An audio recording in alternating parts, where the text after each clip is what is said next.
அஸ்ஸலாமு அலைக்கும் ஃப்ரெண்ட்ஸ்.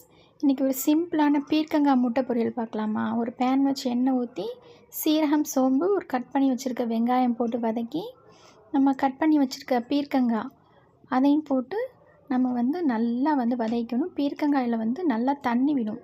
அதனால் மூடி வச்சு கொஞ்சம் நேரம் நம்ம வதக்கிட்டோம்னா அந்த தண்ணியெல்லாம் போயிடும். நல்லா மூடி வச்சு நல்லா வதக்கிட்டு நம்ம அதுக்கப்புறம் தேவையான மசாலாலாம் சேர்த்துக்கணும். நம்ம காரத்துக்கு தகுந்த மாதிரி மிளகாத்தூள், மஞ்சத்தூள், உப்பு, சீரகத்தூள், சோம்புத்தூள், மிளகுத்தூள் எல்லாம் போட்டு நம்மளுக்கு தகுந்த மாதிரியே போட்டு நல்லா வதக்கி விட்டுக்கிட்டு மூடி போட்டு வதக்கி விட்டுக்கணும். அந்த ஸ்மெல்லாம் போகிற அளவுக்கு வதக்கி விட்டு லைட்டாக நடுவில் ஒரு கேப் விட்டுக்கிட்டு நம்மளுக்கு எத்தனை முட்டை வேணுமோ அதை சேர்த்துக்கலாம். நான் ஒரு 3 முட்டை சேர்த்துருக்கேன். சேர்த்து நல்லா எல்லா பக்கமும் படுற மாதிரியே நல்லா கலந்து விட்டுக்கணும்.